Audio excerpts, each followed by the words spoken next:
Bismillahirrahmanirrahim. Uhayyikum bitahiyatil Islam. Tahiyatil Islam. Assalamu alaikum warahmatullahi wabarakatuh. Waalaikumsalam warahmatullahi wabarakatuh. Alhamdulillahilladzi wa kafa. Wassalatu wassalamu ala rasulihil mustafa Muhammad ibni Abdillahi ahlil wafa wat tuqa. Allahumma salli wa sallim daimaini mutalazimaini ala Muhammad wa ala alihi wa azwajihi wa dhurriyyatihi wa sahabatihi ila yaumil qiyamah. Amma ba'du. Faqala ta'ala fi kitabihil karim. A'udzu billahi minasyaitonir rajim. Bismillahirrahmanirrahim. Alam taro kaifa fa'ala rabbuka bi ashabil fil. Ila akhir surah Al-Karimah. Yang sama-sama kita hormati dan yang kita muliakan, pengurus besar Masjid Al-Falahul Azhar, Ghorin, Khotib, Bilal, Takmir, beserta Dewan Pengurus, yang terutama sekali yang kita hormati dan kita muliakan pada subuh yang mulia ini, kaum muslimin, kaum muslimat, ibu-ibu, bapak-bapak, jamaah tetap Al-Falahul Azhar. Semoga kehadiran kita, perjuangan kita, usaha kita, aktivitas yang kita lakukan ini bernilai pahala dan bisa kita nikmati di dunia maupun di akhirat kelak. Amin ya rabbal alamin. Memulai kajian kita di subuh yang mulia ini, kita bersama-sama mengucapkan lafaz alhamdulillahi rabbil alamin. Bukti dan wujud rasa syukur kita kepada Allah Subhanahu wa taala, sampai dengan detik ini kita diberikan nikmat kesehatan, nikmat kedamaian, nikmat keimanan. Dengan nikmat itu kita bisa menghadap Allah, beribadah kepada Allah, bisa membangun relasi kita kepada Allah Subhanahu wa taala walaupun zaman yang serba darurat, namun komunikasi kita tidak boleh darurat kepada Allah Subhanahu wa taala. Selawat berangkaikan salam selalu kita curahkan kepada baginda Rasulullah sallallahu alaihi wasallam. Allahumma sholli ala Sayyidina wa Maulana Muhammad. Beliau hamba Allah yang lahir 50 hari lebih kurang setelah peristiwa tahun gajah. Surat Al-Fil yang insya Allah akan kita bahas menerangkan kekuasaan Allah itu tanpa batas. Nikmat Allah itu luar biasa, banyak dan luar biasa dahsyatnya kepada orang-orang yang beriman. Hamba Allah yang berbahagia, surah Al-Fil atau surat gajah, surat yang menceritakan tentang kehancuran tentara gajah yang dipimpin oleh seorang gubernur yang sombong bernama Abrahah, gubernur Yaman. Yaman ketika itu di bawah kekuasaan Habsyah, Abisinia. Ada perwakilan mereka di Jazirah Arab di Yaman. Abraha ini mempunyai niat yang luar biasa jahatnya. Dia punya niat, punya keinginan bagaimana orang yang selalu mengagungkan Ka'bah itu hadir sholat menyembah Tuhan selain Allah Subhanahu wa taala di gereja bernama Al-Qulais. Gereja itu luar biasa, dibangun di Yaman dengan dana yang begitu besar. Bahkan dalam buku sejarah disebutkan orang yang melihat gereja Al-Qulais ini, kalau dia nengok ke atas, pecinya bisa jatuh. Begitu tingginya dan megahnya bangunan ini. Dibuat dari kayu yang terbaik, lantai yang terbaik, dinding yang terbaik. Dengan tujuan supaya orang Arab mengagungkan gereja Al-Qulais dan tidak mengagungkan Ka'bah selama-lamanya. Ini motifnya untuk menyerang Ka'bah. Lebih jelasnya kita lihat firman Allah Subhanahu wa taala ayat 1 sampai dengan ayat 5. Surat ini kita hafal, kita pahami. Namun setiap kali dikaji, kita baca, kita telaah, tidak habis-habisnya begitu luar biasanya pesan-pesan dari Allah Subhanahu wa taala kepada umat manusia. Ayat yang pertama, alam taro, bukankah kata Allah Subhanahu wa taala, Muhammad, kamu sudah mengetahui peristiwa yang besar sebelum kelahiranmu? Peristiwa ini kamu ketahui dari bekas-bekas peninggalannya, dari sejarah-sejarah yang disampaikan oleh leluhur engkau, yang mana 50 hari sebelum engkau dilahirkan itu Allah sudah menunjukkan irhasat.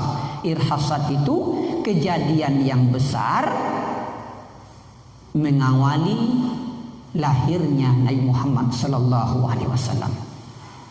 Sebagai peringatan bagi orang Arab supaya mereka bersyukur, jangan berpecah belah. Kalau tidak Allah yang menolong, maka Nabi Muhammad tidak bisa lahir dengan selamat. Bayangkan kalau Ka'bah hancur, maka saat itu porak-poranda, bagaimana Nabi kita akan lahir? Allah selamatkan Ka'bah, Allah selamatkan penduduknya yang berada di sekelilingnya, umumnya suku Quraisy, sebagai bukti bahwasannya Allah itu Tuhan yang wajib kita sembah. Allah itu satu, Allah itu tunggal, Allah itu esa. Falyabudu rabb hadzal bait, sembahlah yang memiliki Ka'bah, yaitu Allah Subhanahu wa taala.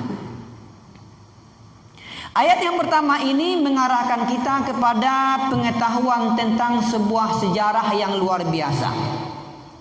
Wajibnya kita belajar sejarah masa lalu agar hidup kita ini lebih terarah.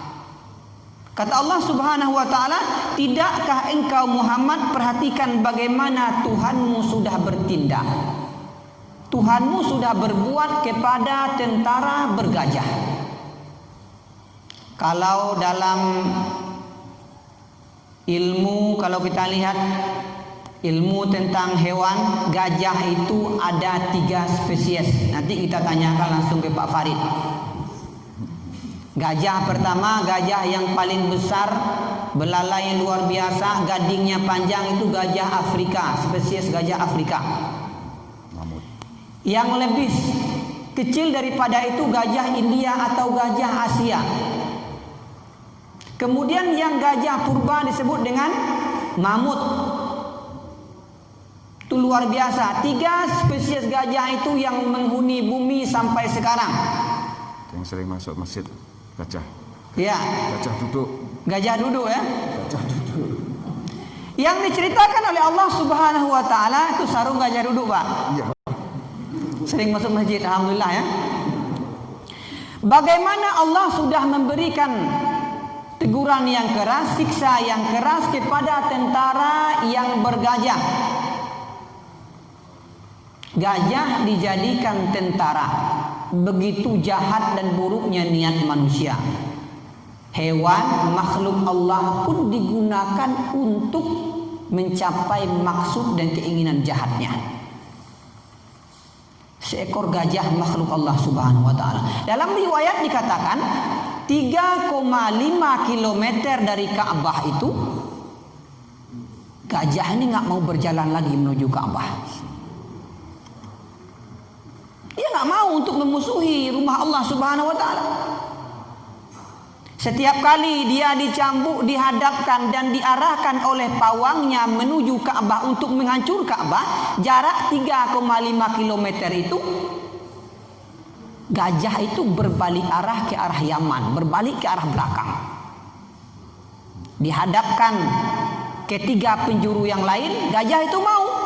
Tapi dihadapkan ke Ka'bah, ditujukan ke Ka'bah, dia nggak mau. Itulah luar biasanya dibandingkan dengan manusia. Hewan itu nggak mau berbuat jahat. Dia melakukan aktivitas sesuai dengan yang ditakdirkan Allah Subhanahu wa taala. Tidak mau melampaui batas yang sudah ditentukan. Berbeda dengan manusia, diberi akal, diberi pikiran, diberi ilmu, diberi logika. Sering kita melanggar titah Allah Subhanahu wa taala. Kemudian ayat yang kedua, alam yaj'al kaidahum fi tadlil. Bukankah kata Allah Subhanahu wa taala, Allah sudah menggagalkan tipu daya jahat mereka, politik-politik mereka yang memudaratkan masyarakat dan hamba-hamba Allah Subhanahu wa taala. Allah jadikan semua rencana mereka itu berantakan. Allah jadikan semua niat-niat jahat mereka itu hancur sebelum sampai pada tempatnya. Alam yaj'al kaidahum fi tadlil. Sebenarnya kalau kita baca sejarah, motif daripada Raja Abrahah ini bukan hanya untuk mengalihkan perhatian orang daripada Ka'bah tertuju kepada gereja Al-Qulais itu, namun motifnya yang luar biasa. Dia ingin menguasai jalur perdagangan Syam, Syria, dan Yaman. Ini motif politiknya. Dia jadikan agama Kristen itu sebagai sarana untuk mencapai politiknya. Ini yang terjadi hari ini. Banyak orang yang menjadikan agama sebagai sarana untuk mencapai kekuasaan, jabatan, dan politik-politik yang dia inginkan. Dia jadikanlah gereja, dia jadikanlah Al-Qulais itu sebagai sarana mencapai politiknya. Padahal dia ingin menguasai jalur perdagangan. Orang Arab itu kalau musim panas dia ke Syam berdagangnya. Kalau musim dingin dia pergi ke Yaman. Karena keamanan yang diberikan kepada suku Quraisy, irilah Raja Abrahah ini. Dia buatlah sebuah rencana dimulai dari gereja. Dari gereja itu dia mengatur rencananya untuk menghancurkan Ka'bah. Begitu luar biasa kesombongan raja atau gubernur Abrahah. Ayat yang ketiga, wa arsala alaihim tayran ababil. Allah mengutus burung yang berbondong-bondong. Jadi ababil itu sifat dari burung, bukan burungnya ababil, tapi sifatnya ababil. Burungnya tak disebut jenisnya apa, namanya apa, bentuknya seperti apa, masih misterius, cuman sifatnya ababil. Ababil itu apa? Ababil itu datang berbondong-bondong, cepat, tepat, tak pernah dia itu salah sasaran, membawa batu kerikil dari neraka. Batu itu kecil. Kalau besar bagaimana burung bawa batu? Burungnya kecil, bawa batu kecil. Di paruhnya ada batu, di kakinya ada batu, kaki kanan, kaki kirinya. Batu itu dilempar. Tarmihim. Batu itu dilempar oleh burung. Cepatnya luar biasa. Batu yang halus yang kecil-kecil itu, batu dari sijil, batu yang membara, batunya lagi membara panas. Jadi burungnya bukan burung seperti yang kita lihat. Kalau burung yang kita lihat bawa batu dan neraka itu burungnya terbakar. Ketika batu itu dilempar oleh burung kepada Abrahah, tentaranya dan gajah-gajahnya, apa yang terjadi? Faja'alahum ka'asfim ma'kul. Dalam terjemahan, mereka menjadi seperti daun yang dimakan ulat. Kalau kita lihat tafsir, mereka itu seperti rumput yang dimakan oleh kerbau. Kerbau buang kotoran, kotoran itulah Abraha dan tentaranya. Rumput yang hijau dimakan oleh kerbau, lalu dikeluarkan kotorannya oleh kerbau. Rumput tadi yang hijau menjadi kotoran, begitulah Abraha dan tentaranya dilumat-lumat, hancur berantakan seperti kotoran kerbau yang keluar menjijikkan. Itu maknanya firman Allah Subhanahu wa taala, faja'alahum ka'asfim ma'kul. Ada fa, asal katanya ja'ala. Fa itu menunjukkan tidak ada jeda antara batu itu datang dengan mereka menjadi daun yang dimakan oleh ulat. Para hamba Allah yang berbahagia, cerita ini masyhur, ma'ruf dan semua orang Arab tahu. Semua orang Arab tahu. Allah menjelaskan kepada orang Arab, dan kita yang baca akan mendapatkan faedah. Allah ingin menyampaikan bahwasannya Allah menolong suatu masyarakat atau suatu bangsa, boleh jadi bukan karena masyarakat, bukan karena bangsanya. Allah menolong karena sebab yang lain. Apa itu? Allah menolong karena ada Ka'bah atau rumahnya di sana. Kita lihat orang kafir Quraisy ketika itu masih menyembah berhala.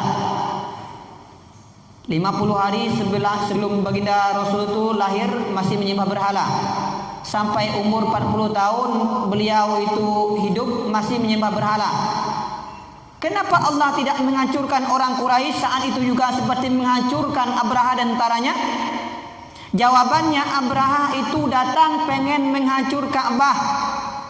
Orang kafir Quraisy itu bukan menghancurkan Ka'bah, mereka meramaikan Ka'bah dengan sembahan-sembahan selain Allah. Mereka niatnya tak menghancurkan Ka'bah, niat mereka itu mendekatkan diri kepada Allah, tapi cara prosesnya salah. Allah tak menghancurkan mereka saat itu. Berbeda dengan Abraha. Abraha ini datang dengan kekuatan, dengan harta, dengan jabatannya, dengan segala bentuk kemewahannya. Dia datang hanya satu niat, untuk menghancurkan Ka'bah. Maka Allah perlihatkan kekuasaannya, hancur seketika itu sebelum mereka sampai di tempatnya. Beda dengan orang Quraisy, didakwahi oleh baginda Rasul, mereka tidak dihancurkan saat itu karena niat mereka berbeda dengan Abraha. Dalam arti kata, niat itu perbuatan kita menentukan hasil yang akan diputuskan oleh Allah Subhanahu wa taala. Itu yang perlu kita perhatikan. Kemudian Allah menolong kita boleh jadi bukan karena kita, bukan karena amal kita, bukan karena keimanan kita, bukan karena kesolehan kita, tapi karena ada sebab yang lain. Allah menolong orang Quraisy itu yang masih kafir kepada Allah Subhanahu wa taala karena Ka'bahnya. Allah menolong umat Islam karena apa? Innama tunsuruna bidu'afaikum. Allah menolong kalian itu karena ada orang yang lemah di sisi kalian, kata Allah Subhanahu wa taala. Hujan turun setelah kemarau yang panjang. Kenapa? Karena ada hewan ternak yang kehausan. Karena ada orang yang lemah, orang tua yang lemah. Karena ada istighfar orang-orang yang lemah. Bukan karena kita yang masih kuat, karena kita yang beribadah. Innama tunsuruna bidu'afaikum. Kalian itu ditolong, dimenangkan kata Allah, dimudahkan karena ada orang yang lemah, ada anak yatim, ada orang miskin, ada orang fakir, ada orang-orang tua yang renta, yang jompo, mereka tak punya tenaga lagi. Doa kalian diijabahkan Allah karena perantaraan mereka. Oleh karena itu, irhamu man fil ardi yarhamukum man fis sama. Rahmati mereka, ayomi mereka, sayangi mereka, beri mereka manfaat, jalin silaturahim, jalin solidaritas, karena mereka itulah kalian akan dirahmati oleh Allah Subhanahu wa taala. Ini pelajaran pertama yang kita ambil daripada kisah tentara bergajah. Yang kedua, kalau kita lihat firman Allah Subhanahu wa taala, kaifa fa'ala rabbuka. Tindakan Allah, keputusan Allah yang luar biasa kepada orang-orang yang sombong.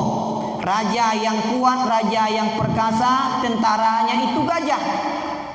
Namun dijadikan detik itu juga lemah berlutut di hadapan kekuasaan Allah Subhanahu wa taala. Pelajaran bagi kita.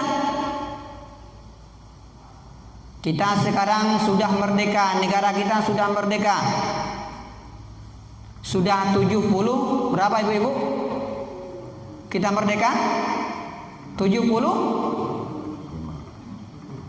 Hampir 70. 75, 74. Ibu-ibu ini berbeda pendapat ini.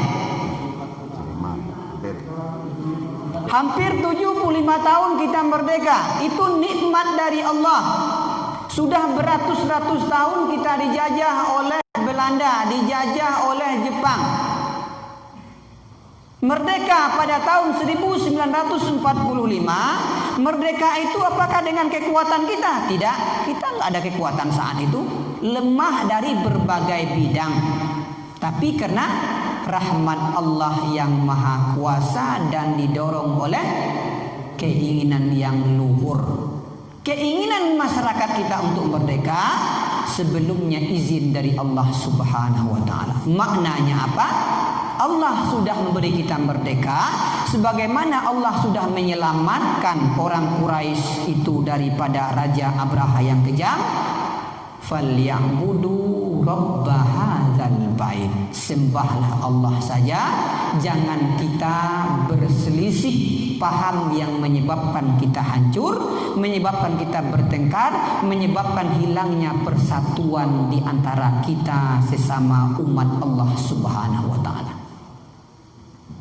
Kita harus banyak bersyukur. Oleh karena itu Allah ingatkan manusia dengan nikmat yang besar, selamat dari bencana oleh makhluk-makhluk Allah Subhanahu wa taala. Tidak ada yang kita lakukan kecuali bersyukur mengisi kemerdekaan ini dengan berbuat, beribadah dan selalu mengikuti perintah-perintah Allah Subhanahu wa taala. Itu pelajaran yang kedua. Kalau kita lihat yang ketiga, pelajaran dari Allah Subhanahu wa taala pada firman Allah Subhanahu wa taala, wa arsala alaihim tayran ababil. Allah utus burung. Setiap perbuatan yang Allah lakukan itu ada hikmah dan cocok dengan kejadian yang ada. Abraha dilempar dengan kerikil dan neraka. Penduduk Nabi Lut alaihissalam yang berbuat sodom juga dihujani dengan meteor-meteor panas. Kalau kita lihat dalam Al-Quran, ada bencana itu berupa banjir, ada bencana atau siksa dari Allah itu ada berupa gunung meletus, ada berupa gempa bumi.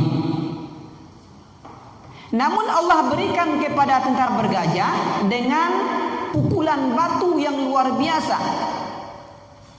seperti Allah berikan kepada kaum Nabi Nuh, kaum Nabi Lut, kaum Sodom yang melampaui batas dengan meteor-meteor dari langit.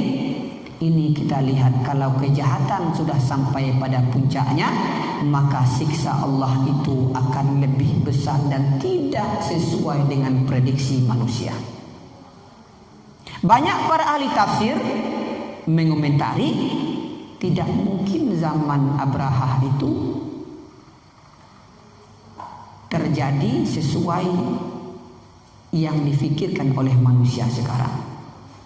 Gajah dari mana datangnya? Burung-burung itu dari mana datangnya? Sehingga ada ahli tafsir yang menafsirkan kematian Abraha dan tentaranya itu kena wabah, bukan kena lemparan batu dari neraka. Yang jelas pendapat ini boleh diterima, boleh tidak, itu bukan urusan kita. yang harus kita ambil pelajaran, siapa niatnya jahat, Allah akan gali kuburan sebelum sampai dia melakukan kejahatannya itu. Ini yang perlu kita ambil sebagai nikmat dari Allah Subhanahu wa taala.